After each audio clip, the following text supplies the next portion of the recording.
So I would very much want to thank the speakers of the opening plenary who have also given a beautiful example of European multilingualism. And it's always interesting to see which hidden talents there are among people you have known for quite a couple of years. We will now go into the topic itself with the first keynote of this seminar. It will be given by Andrea Nolan, the Senior Vice Principal and Deputy Vice-Chancellor of the University of Glasgow. She will be talking about research-based education, outcomes of a shared approach in Scotland. And she will be then seconded. We have in fact asked two colleagues, Nadezhda Kamenina from Russia and Eva Skutt from Sweden, to act as respondents, and then you're all invited to join in the discussion if you want to. Andrea, please, the floor is all yours, and we will go and sit down so that we can watch the slides.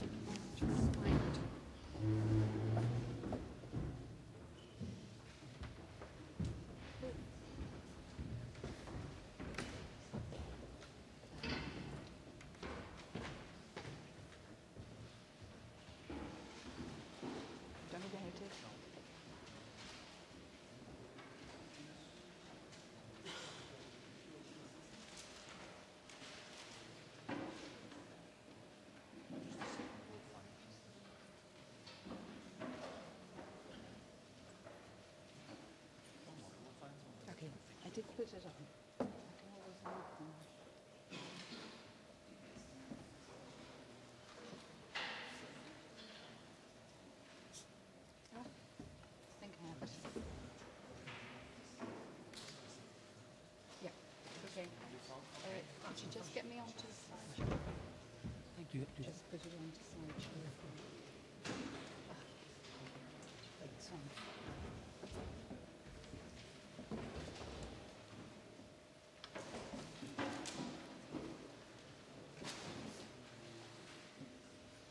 Good afternoon, colleagues, and firstly, thank you to the Chair, Professor Messinger, for your introduction, and thank you for inviting me to speak here today to your conference about research-based education.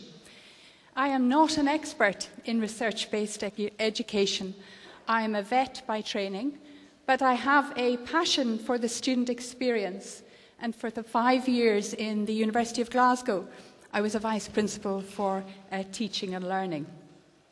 What I'd want to share with you today are the outcomes of what was a shared approach across all the higher education institutions in Scotland when we looked at the topic of how was a research-based education being delivered in our universities. I'll tell you a little bit about the context of Scotland, what our education system is about, how we came to actually considering this topic, which we believed was very important at the time, and then tell you about how we've developed our approach as we've moved on. First of all, a little bit about Scottish higher education.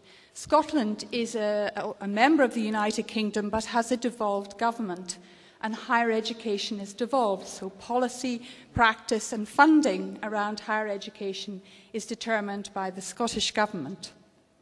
There are 19 institutions of higher education in Scotland. We have the 3-degree cycles. Our bachelor's degree is a 4-year degree. Our masters are primarily 1, but do range to 2 years in length. And our doctoral programs are 3 to 4 years in length. With government funding, we have a fixed number of places to educate students, and about 46% of young people go into higher education of some type in Scotland. Our research funding is largely performance-driven. So every 6 to 7 years, the research across the whole of the UK is evaluated, and on that basis, we are allocated funding. Tuition fees, unlike in England, are not paid by Scottish and European students attending Scottish universities. In Scotland, quality, we have adopted since 2003 an enhancement-led approach to quality. And this is best articulated by the Quality Enhancement Framework. And all institutions in Scotland work to this framework. It comprises 5 strands. We have enhancement-led institutional review. So every 4 to 5 years, universities are reviewed by a panel of our peers, including international representation and student representatives. Within our institutions, every 5 years to 6 years, we conduct subject reviews across our various disciplines. We have a very strong commitment to improving public information about quality, recognising that it's not easy for the public to actually evaluate the quality of institutions and be confident that A, their money as taxpayers, and B, that the students that we educate are getting a high quality student experience. We have a strong commitment to a greater voice for student representatives in institutional quality systems, and this is an area where Scotland has made huge progress in the last 6 to 7 years. And we have a national programme of enhancement themes. And it's this that I want to talk about today. The national programme of enhancement themes are determined by, delivered by and overseen by the Scottish Higher Education Enhancement Committee. And that is a committee representing all the institutions, the 19 institutions in Scotland. And it's a committee for the last 2 years that I've had the privilege to chair.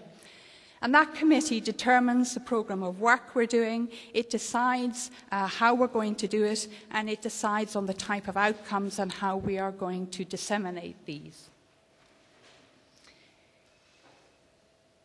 Many of you will probably recognise the picture of von Humboldt, and it's timely that I put this picture up now. In 2006, our Scottish sector decided we really wanted to look into the topic of how research informed teaching and were we getting optimal benefits out of teaching being conducted in research environments. Why did we want to do that? Well, we felt, as all 19 of us across the Scottish sector, we felt that relationship in Scotland was being challenged, that somehow it was a perception amongst many of our staff that research was rewarded more favourably than teaching, that the emphasis on being competitive in research had driven down the status, if you like, of teaching within our institutions. We also collectively had a desire to articulate how research does support student learning. We felt that was very important for the public, for our funders, for the government. And we also wanted to promote their understanding. For me personally, I was really keen on this project, which is why I volunteered to chair it, because I had taken on the role as a Vice President for Learning and Teaching in a research-intensive university where there was a huge drive about research. I was also a vet, didn't know a lot about doing these things, so I wanted to learn more. So effectively what we did was we looked at the nature of research-based higher education in our institutions in Scotland. What was the starting point? Well, we had agreement across the sector. We all believed that we really wanted research, and we believed in the von Humboldt model of research teaching being intimately linked. As people have said, in a knowledge society, we are all researchers, given the availability and accessibility of information. We also all agreed that the attributes, those knowledge, skills and understandings, which derive from research-based education, are important both for economic and social development and are good for the citizenship we hope to inspire in our students. We agreed that the attributes, research-type attributes, would promote employability. And we also believed that research-based education would enhance student engagement. And at the same time, for us in Scotland, we do have an issue with student engagement. We wanted to increase the number of students who come into our universities, staying there, graduating, and having a good experience. So this was a very good starting place, lots of agreement. So the enhancement theme we drove in Scotland between 2006 and 2008 was called Research Teaching Linkages, Enhancing Graduate Attributes. And I have put web links, all of this is available on our Enhancement Themes website. And the purpose of it was to identify how institutions, through their teaching and learning environment and their policies and processes, actively develop research attributes to graduate level and beyond through utilising research-type activities. Now, across the 19 institutions in Scotland, there are many different universities with different missions. I would consider that I work in the University of Glasgow in a research-intensive institution. It's called one of the ancients in Scotland because it was founded in 1451. But there are many institutions in Scotland that were founded in 1992, and for them, that tradition and history was not there.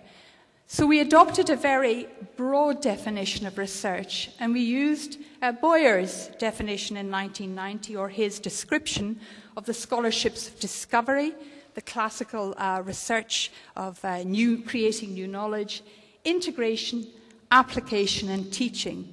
So for all our institutions, there was clearly something there for everybody to sign up to. What did we mean by research-type attributes? Well, we drew on a range of information sources to list the types of attributes. It's not a definitive list that we believed were research-type attributes. And sometimes we call it research-mindedness. For example, the awareness of the provisional nature of knowledge, understanding how to frame and reframe research questions, identifying research opportunities, being able to identify, analyze complex problems, and interpret complex data and situations. And we didn't just identify these from our heads. We drew from our subject benchmark statements, so across the UK, in excess of 50 subject areas have statements about the kinds of skills, understandings and knowledge they expect of graduates in their disciplines. So we trawled those and looked for the research type attributes, pulled them in. We looked at professional bodies, so medicine, veterinary medicine, dentistry, engineering. And we also looked at student employability profiles determined by some of our industrial sectors in the UK. And pulling all these together, we came up with a list of attributes that we felt were research-based. The first thing we realized was that there were many understandings and perspectives of what research teaching linkages were. So for some, it was access to, taught by international researchers and scholars. Hey, we have international staff who are research leaders, we must be doing it. Access to research facilities, which was a common feature in many research-intensive universities. Students undertaking research, learning in research mode, for example, problem-based learning, inquiry-based learning, or knowledge of the research that was ongoing in a particular discipline. And all of those are valid, but perhaps there isn't one that is more valid than other. And the one that ultimately we liked a lot as a group was that produced by Ron Barnett suggested, which was whether lecturers adopt teaching approaches that are likely to foster student experiences that mirror the lecturer's experiences of research.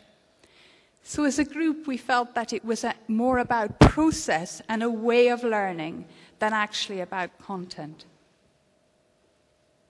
What were our key findings? And all of them are published, both in hard copy and available on the website. Well, we found across 19 universities really wide-ranging good practice, and all of that is identified in publications that we have issued. We found at that time, and this was 2008, that a lot of universities were making explicit statements about the attributes they wanted their graduates to have when they left their universities. And many of these embraced research-type attributes. We also found there was less evidence, in fact, there was very little evidence of a structured approach to developing these attributes in the curriculum. Little in evidence of student involvement in or knowledge of the process of linking research and teaching, so how we do it and why we do it, and the purpose of linking it, so why we would be doing that in the curriculum. And that was quite an eye-opener to all of us in the sector. We ran the project, there were 30 projects run across the sector in Scotland, and 9 of those were discipline-based because we felt research was, in a disciplinary context, was really important. And also we felt we'd be able to speak to staff across the sector much more in an engaged way if we had made what we did relevant to their research areas. And from those research projects, the 9 areas that we looked at, we noted some real disciplinary distinctions in how they linked research and teaching, and also some real challenges in practice-based curricula, for example, around the health professions. We also reiterated some work that had been published probably about 3 years before that from a previous enhancement theme, which was that the real challenge for many students in the first year was engagement with the research culture of a university. What did we identify as barriers collectively in Scotland? Well, often research and teaching are dislocated physically, so the research labs are in one building and the teaching rooms are in another building. A real pressure across the sector, not just in research-intensive universities, to protect research-active staff. There was a lack of recognition and reward in our promotion structures across the sector for pedagogical research. We had staff with very limited research experience, often doing a large bulk of the lower level teaching. There were no drivers from research funders in the UK when they award research project grants to actually embed in that a commitment to researchers having to pass on that kind of information and engage students in that research. High awareness of research teaching and the benefits of these links in the teaching community, but not amongst research staff.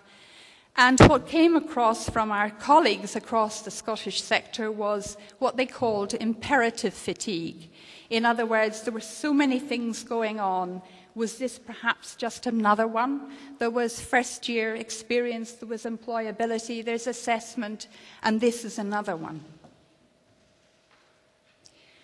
The outputs from all of this work are available as case studies. We have an audit tool which institutions can use to see where they are at and what things they need to do, and disciplinary and sectoral reports, all available on the website. So what are the headline recommendations that we made to our colleagues, to each other and our colleagues across the sector? We need to be much clearer about articulating a more structured approach across the curriculum. And that means both horizontal integration, that is where I'm doing more than one course or major or minors in any given year, as well as vertical integration. And for many of us in Scotland who've adopted a modularised approach to the curriculum, breaking up our programs, degree programs, into so many courses, that is hard to do. That goes against keeping the overall arching aims together. We want to align more creatively disciplinary research and undergraduate learning. Really important to speak to students about the value and the activities of the research environment as a learning environment. We recommended to colleagues that they surface the identity and purpose of students engaging in adopting practices that are similar to researchers, and the benefit in doing that they would find because of the attributes they would develop for their future employment. We also want to decode research type attributes for employers.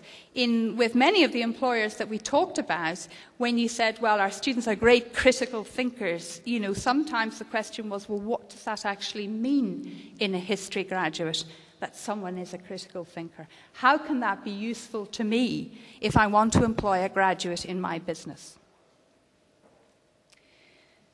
And we promised to our colleagues across the sector that we would integrate developments much more effectively to relieve initiative fatigue.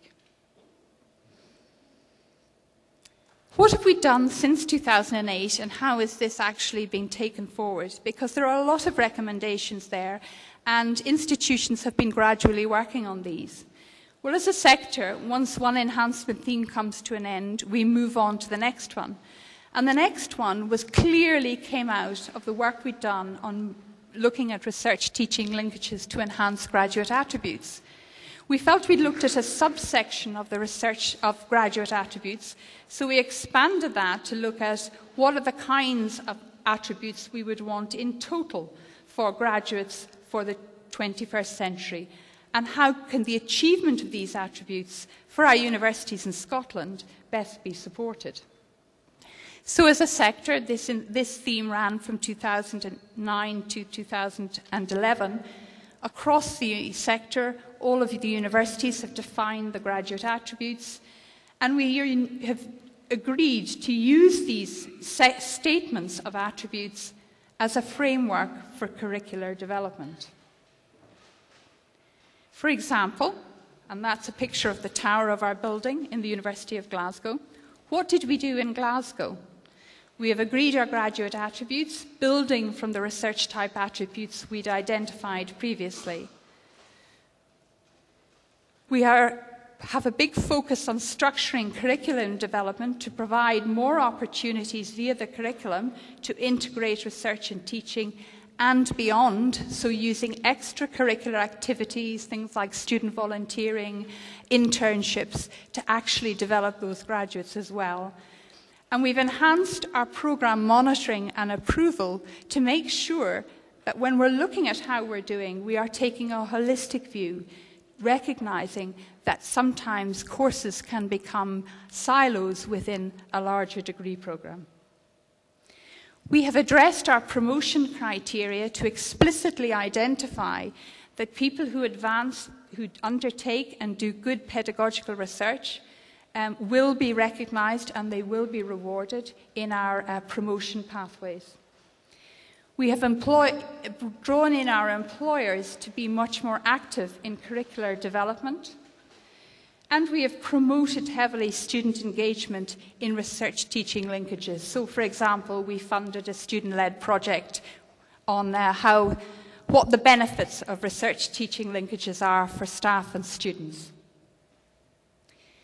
That's the type of framework. You're not supposed to see the text in the middle. Across Scotland, most universities, in fact I think all of them now, have their own graduate attributes identified. You could pick up the research-based ones out of those, and we have them done in this format where we have the attributes down the y-axis, and across the top, what do they mean in academic terms, what do they mean in personal terms, and what do they mean in transferable terms? What do our graduates need to articulate to employers, future employers, when they're looking for jobs? The next step is the theme we're currently in. And this is, so we've identified research type attributes that we want our graduates to have and the benefits of those. We've identified that within a subset now of all graduate attributes. So how are we going to actually deliver this? And so our current enhancement theme in Scotland is called Developing and Supporting the Curriculum. It is absolutely consistent with the Scottish Government agenda, which has published a new report on post-16-year-old education. We're looking at how we will develop the curriculum. We're looking at who is it for, because we're very aware that our student body is changing dramatically, and what support is required for staff as we take in a more diverse student community. And something that I thought about, which I thought I'd just flag to you, because sometimes we can engage with higher education discussions and initiatives in isolation. And what struck me strongly about the Scottish sector is, in 2015, we will have the graduates of our schools who will have undergone a whole new student curriculum in Scottish primary and secondary schools. The new curriculum, called Curriculum for Excellence, has a whole new approach to content, process, the timing of when people take assessments, and the pace of delivery, with its aim to be more personalised, much more interdisciplinary, and actually developing the research-type attributes that we were focusing on a few years ago, and that is the subject of our discussion today. The 4 capacities that they are talking about, that all Scottish children are being educated to, are successful learner, confident individual, responsible citizen, and effective contributor. And it struck me when you dig down that much in common with the research-type attributes we have. So the students who will be coming into our universities from 2015 on in Scotland will have been educated in a very different way to the students we're taking now. For example, one of the attributes they will be expected to demonstrate before they come to university is making reasoned evaluations. Another is applying critical thinking in new contexts.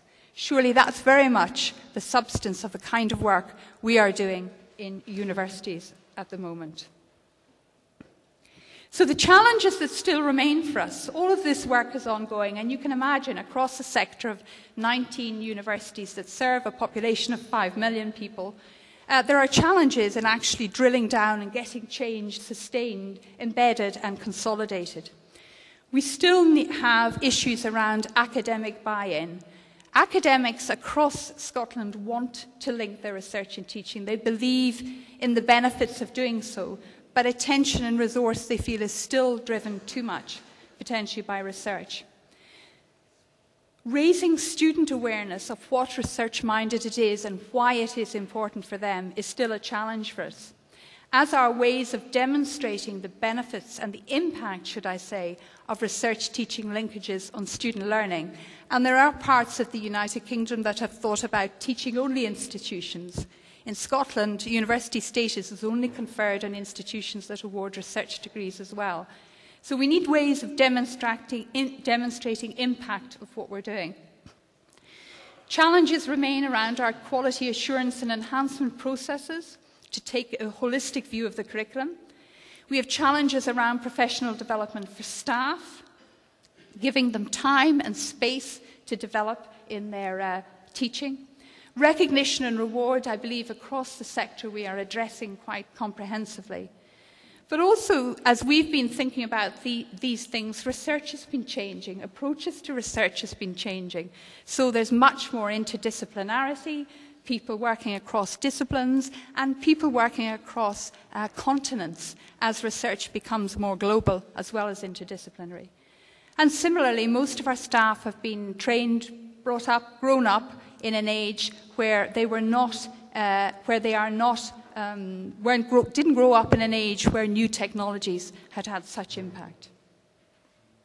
So you can see it's been a bit of a journey for our sector, and although we started out primarily with research teaching linkages, the nature of research-based education, in doing that, it surfaced other issues for us. It surfaced the issues about what are all the attributes we want of our graduates going forward, and given once we've identified that, what do we do with the curriculum to actually deliver?